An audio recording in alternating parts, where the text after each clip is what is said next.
नमस्कार, S TV news देख रहे हैं आप। आज की प्रमुख खबरों के साथ मैं हूं नफीस अंजुम। आइए नजर डालते हैं सबसे पहले सुर्खियों पर।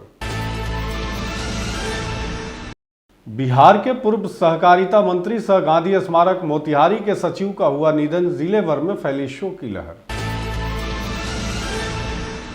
हरित ऊर्जा के उपयोग की दिशा में किए गए अनूठे प्रयासों के लिए मोतिहारी शहर के आर्य विद्यापीठ स्कूल को आउटस्टैंडिंग ग्रीन इनिशिएटिव से किया गया सम्मानित। वर्ल्ड एजुकेशन समिट के मौके पर चेन्नई में दिया गया यह पुरस्कार।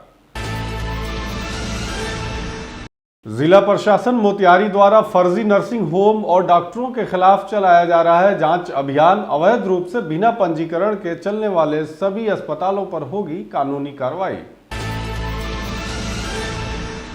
लगातार गर्मी की तपिश के बाद मौसम के मिजाज बदलने के बाद लोगों को मिला काफी राहत। झमाझम हुई बारिश से खरीफ फसलों को भी होगा बड़ा फायदा। पूर्वी चंपारण जिले के रक्सौल और नेपाल को जोड़ने वाली मुख्य सड़क पर बना पुल आज भी दे रहा अपनी मजबूती का सबूत। करीब 62 वर्ष पूर्व बने इस पुल की है अपनी खास विशेषता। और इश्क के चक्कर में प्रेमी और प्रेमिका हुए घायल। मुलाकात के दौरान एक दूसरे की बात बुरी लगने पर चाकू से किया हमला। कचरा संग्रह भवन चयन को लेकर ग्रामीणों ने किया उग्र प्रदर्शन। जानबूझकर दलित बस्ती को टारगेट करने का है आरोप।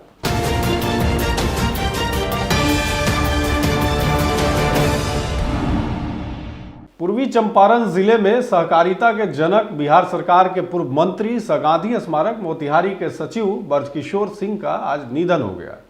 वो लंबी बीमारी से ग्रसित चल रहे थे। आज मोतिहारी स्थित दी सेंट्रल कोऑपरेटिव बैंक के सभागार में सहकारिता परिवार के द्वारा श्रद्धांजलि सभा का आयोजन किया गया। इस दौरान दी मोतिहारी सेंट्रल कोऑपरेटिव बैंक के उपाध्यक्ष अरुण कुमार सिंह सहित बैंक के अधिकारियों ने पूर्व मंत्री ब्रजकिशोर सिंह के तैलचित्र पर पुष्प अर्पित कर श्रद्धांजलि दी। इस दौरान सेंट्रल कोऑपरेटिव बैंक के उपाध्यक्ष ने कहा कि ब्रजकिशोर बाबू पूर्वी चंपारण जिले के सहकारिता के जनक थे। बैंक में सचिव रहते हुए उनके द्वारा किए गए काम को कभी भुलाया नहीं जा सकता है। जब बैंक सेशन 11 में चल रहा था उस समय ब्रजकिशोर बाबू के द्वारा काफी लड़ाई के बाद सफलता मिली थी और आज बैंक उन्हीं के कारण जिले के किसानों की सेवा कर रहा है। उनकी शालीनता एवं व्यवहार कुशलता की लोग सराहना करते नहीं थकते हैं। इनका निधन जिले भर के लिए अपूर्णीय क्षति बताई जा रही है। हम लोग कोऑपरेटिव बैंक के अंदर जमा हुए हैं। पूर्व अध्यक्ष हम लोगों के और सहकारिता के जिले के जनक बिहार सरकार के पूर्व मंत्री ब्रजकिशोर बाबू हम लोग के बीच अब नहीं रहे। इसी श्रद्धांजलि कार्यक्रम में हम लोग उनको याद करने के लिए एकत्रित हुए हैं और प्रभु से हम लोग प्रार्थना करेंगे कि उनको अपने श्री चरणों में स्थान दें और उनके इस दुख की घड़ी में उनके परिवार को सहन करने की शक्ति प्रदान करें। इस बैंक को 8 साल अपने अथक प्रयास और अथक मेहनत से उन्होंने सेक्शन 11 से आज हम लोग के बीच बैंक को निकाल करके हम लोग को आज बैंक में बैठने का स्थान दिए हैं। इसके लिए जितना भी उनको नम्न किया जाए, कोटि कोटि नम्न भी किया जाए, वो भी कम है।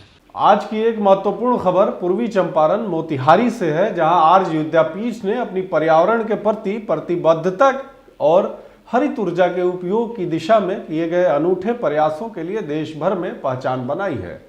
खबर के मुताबिक विद्यालय को चेन्नई में आयोजित विश्व शिखर सम्मेलन वर्ल्ड एजुकेशन समिट में आउटस्टैंडिंग ग्रीन इनिशिएटिव पुरस्कार से सम्मानित किया गया है। यह पुरस्कार विद्यालय के प्रबंध निदेशक रंजीत कुमार द्वारा प्राप्त किया गया। तमिलनाडु सरकार के सूचना प्रौद्योगिकी एवं डिजिटल सेवा मंत्री डॉक्टर पन्नीवेल थिगाराजन और इलेट्स टेक्नोमीडिया के सीईओ डॉक्टर रवि गुप्ता द्वारा संयुक्त रूप से प्रदान किया गया। आर्य विद्यापीठ के अस्थायी और पर्यावरण अनुकूल प्रयासों के उपलक्ष्य में यह पुरस्कार प्रदान किया गया। रणजीत कुमार के नेतृत्व में आर्य विद्यापीठ ने 2019 से लेकर आज तक हरित ऊर्जा और पर्यावरण संरक्षण की दिशा में कई महत्वपूर्ण कदम उठाए हैं। इन प्रयासों का उद्देश्य विद्यालय को पूरी तरह से सौर ऊर्जा पर निर्भर बनाना है और कार्बन फुटप्रिंट को यथासंभव कम करना है। यह पुरस्कार इस बात का प्रमाण है कि आर्य विद्यापीठ ने न केवल शिक्षा के क्षेत्र में उत्कृष्टता प्राप्त कर रहा है, बल्कि पर्यावरण संरक्षण और हरित ऊर्जा के प्रति अपनी जिम्मेदारी को भी पूरी निष्ठा के साथ निभा रहा है। वहीं हमारे संवाददाता ने बताया कि यह पुरस्कार उन सभी प्रयासों की सराहना करता है जो विद्यालय ने पर्यावरण के प्रति अपनी जिम्मेदारियों को पूरा करने के लिए किए हैं, और यह इस बात का भी प्रतीक है कि विद्यालय का भविष्य हरित और उज्जवल है। पूर्वी चंपारण जिले में फर्जी नर्सिंग होम का जाल सा फैल गया है।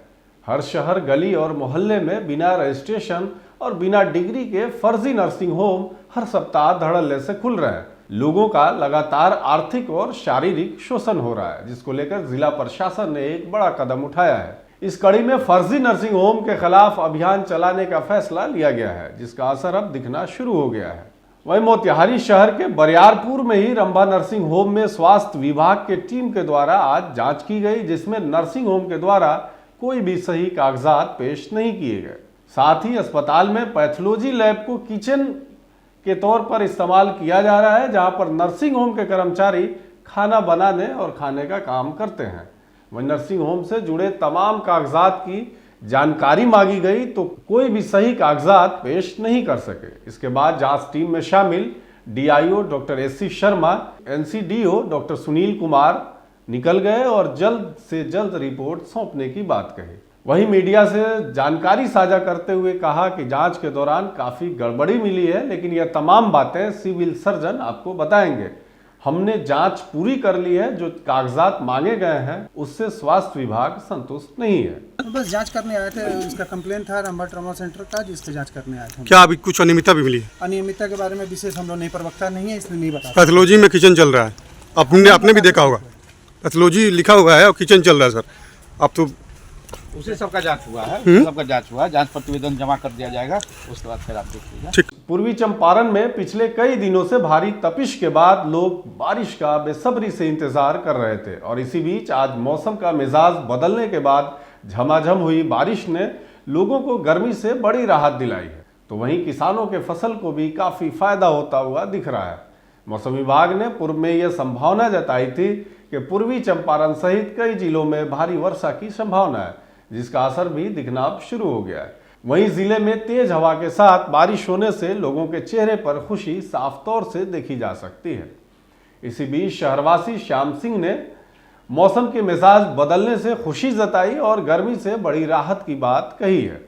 तो वहीं किसान वासुदेव सिंह और सुभाष कुमार ने भी मौसम के बदलते मिजाज को लेकर खुशी तो जताई है, लेकिन और बारिश होने की उम्मीद भी की है।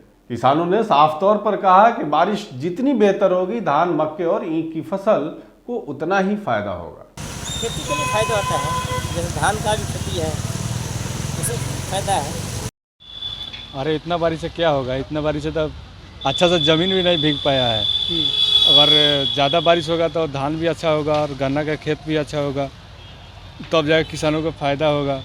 इतना बारिश से तो कुछ नहीं होने वाला है। गर्मी से राहत मिला जी, ये तो फायदा हुआ, टेम्परेचर कुछ कम हुआ है, बस इतना ही फायदा। क्या चाहते हैं? बारिश ज़्यादा जी, उम्मीद आप लोग भी इंतजार करें क्या? जी जी। क्या करते हैं? अरे हम पढ़ाई करते हैं और किसान भी हैं, दोनों काम करते हैं। अभी कुछ फायदा नहीं था, आवरी बारिश हुई तब ठीक बा। इंतजार बारिश के करीब जी, कितना बारिश चाहते हैं? खूब बारिश चाहता नहीं, कथी नुकसान होता है? सब फसल नुकसान हो रहा पूरा है, धान के पूरा धान के। मोतिहारी के सुगौली में संधि भूमि स्थल पर 62 वर्ष पहले ऐतिहासिक पुल अपनी जिम्मेदारी को पूरी मजबूती के साथ बखूबी निभा रहा है। सुगौली से होकर गुजरने वाला राष्ट्रीय राजमार्ग जो रक्सौल होते हुए भारत को नेपाल से जोड़ता है, सुगौली क्षेत्र से होकर बहने वाली बूढ़ी गंडक नदी के ऊपर बने ऐतिहासिक पुल, जिसे लोग सिकरहना पुल के नाम से भी जानते हैं। गौरतलब है कि इस पुल का निर्माण खास तरीके से किया गया था, जिसे सन 1962 ईस्वी में अफ्रीकी देश लाइबेरिया की कंपनी के द्वारा बनाया गया था। इस पुल का निर्माण 1955 में ही शुरू हुआ था, जो लगभग 7 वर्षों बाद 1962 में बनकर पूरी तरह से तैयार हो गया था। इसकी मजबूती को लेकर इसके पाया को 100 फीट गहराई के अंदर से बनाया गया है, जो आज भी अपने स्थान पर मजबूती के साथ चट्टान की तरह जस का तस खड़ा है। इसके निर्माण में बेयरिंग और नट बोल्ट का भी उपयोग किया गया है, जो पुल के हिस्से को अलग करने के कट के निशान को भी साफ दिखाई देता है। कट का निशान भी साफ तौर से दिखाई देता है। इस पुल की खासियत यह है कि जब कभी चाइना से युद्ध अगर छिड़ जाए तब उधर के फौज को रोकने के लिए पुल के बीच के हिस्से को इंजीनियर द्वारा खोलकर हटा दिया जा सकता है। वहीं इस पुल से प्रतिदिन हजारों छोटी बड़ी गाड़ियों का आवागमन लगा रहता है, जो रक्सौल और नेपाल को जोड़ने वाली मुख्य सड़क के तौर पर भी जाना जाता है। नॉर्मल पासवान पुल के बारे में कुछ बोलल जाए। पुल के बारे में बाटे से हम कमैले बानी 2 रुपया पर। अच्छा ये पुल जब बनत गई जी तो एकर मजबूती इतना भारी बा हाँ कि 62 साल में तनको कहीं टच नहीं है, हाँ एकदम बरकरार बा अभी तक। अब एकर जोड़ लगावल बा जहाँ हाँ हाँ कि वहाँ बाटे से जब अगर लड़ाई चाइना से लागे हाँ तो हटा सकते हैं। मैं डॉक्टर पवन कुमार, मैं यहाँ सुगौली में होम्योपैथिक चिकित्सक हूँ और एक रंगड़वा कोऑपरेटिव इंटर कॉलेज है, Harishankar Verma cooperative inter college, उसमें हिंदी का अध्यापक भी हूँ। इस पुल की खासियत के बारे में थोड़ा बताया जाए। इस पुल में मेरे पिताजी काम किए हैं, इसलिए थोड़ी बहुत जानकारी मुझे है। 1955 में इससे काम शुरू हुआ और 62 में तैयार हुआ। 62 में भारत चीन का युद्ध भी हुआ था और उसको देखते हुए यह इस पुल में एक विशेषता है, बनाई गई है। बेरिंग पर है यह पुल और नट बोल्ट है कसा हुआ। बीच का जो पार्ट है, खतरा को देखते हुए अगर पुनः लड़ाई होती है चाइना से, तो खतरा को देखते हुए इस पुल से के बीच के पार्ट को हटाया जा सकता है। और बॉल बेरिंग पर है और नट बोल्ट उसमें कसा हुआ है। और यह पुल विदेशी कंपनी द्वारा निर्माण कराया गया है। 62 साल इसके हो गए, यह अभी भी मजबूत स्थिति में है और हमको लगता है कि यह अभी 100 साल चलने वाला है, इतनी मजबूती है इसमें। मैं यहाँ की स्थानीय निवासी हूँ, जो हमारे ग्राम पंचायत सुकुल पाकड़ की सीमा पर यह पुल बना हुआ है। इसकी खासियत सर थोड़ा बताया जाए। उस पुल का खासियत यह मुझे मालूम है कि 1955 से जब ये स्टार्ट हुआ बनना, तो हमारे गांव समाज के पूर्वजों ने इसमें 2 रुपया मजदूरी से कमाया है लोग। और उन्होंने बताया हम लोगों से कि यह शहर जमीन से 100 फीट गहरा से उठाया है पाया। इतनी मजबूत उठाया है कि शायद हमको लगता है कि इस बिहार में कहीं इतना मजबूत पुल कहीं नहीं दिखाई देता है। कितने वर्ष हो गए बने हुए? अभी तक इस पुल का बने हुए 62 बरस हो गया। इधर प्यार में पागल सन की आशिक ने अपनी महबूबा को ही चाकू से वार कर गंभीर रूप से घायल कर दिया है। मामला पखड़ी दयाल के शेखपुरवा इलाके की है, जहां पर एक प्रेमी और प्रेमिका मिलने पहुंचे थे।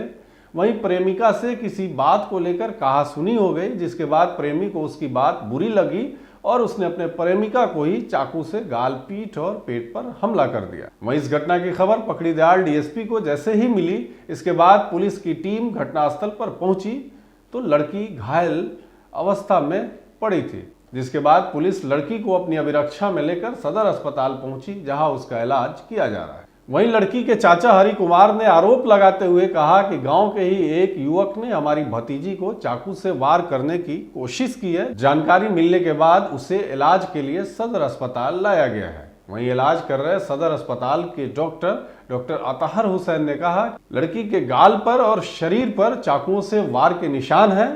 फिलहाल लड़की की हालत स्थिर है। मेरा भतीजी लाएगी गांव की, पड़ोसी है मेरा खास की। ये फोन गया सर, तुम्हारा भतीजी का चाकू लग गया, जाए से आए तो उठा पटा के। कौन चाकू मारा है, जानकारी है?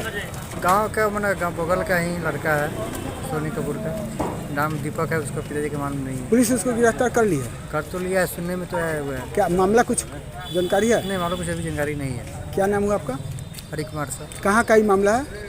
सिपरो बाजार का। पखड़ी दयाल से जो पेशेंट आए हैं उसका ट्रीटमेंट अभी चल रहा है। हमारे एसोसिएट सर्जन अंकल जो है वो आगे फिर देखेंगे। बस यही है। देखने से क्या लग रहा है? कितने देखने से तो पहले जो गाल पे जो कटा हुआ है वो तो भाई चाकू से ही लग रहा है, साफ ऑब्जेक्ट से काटा गया है।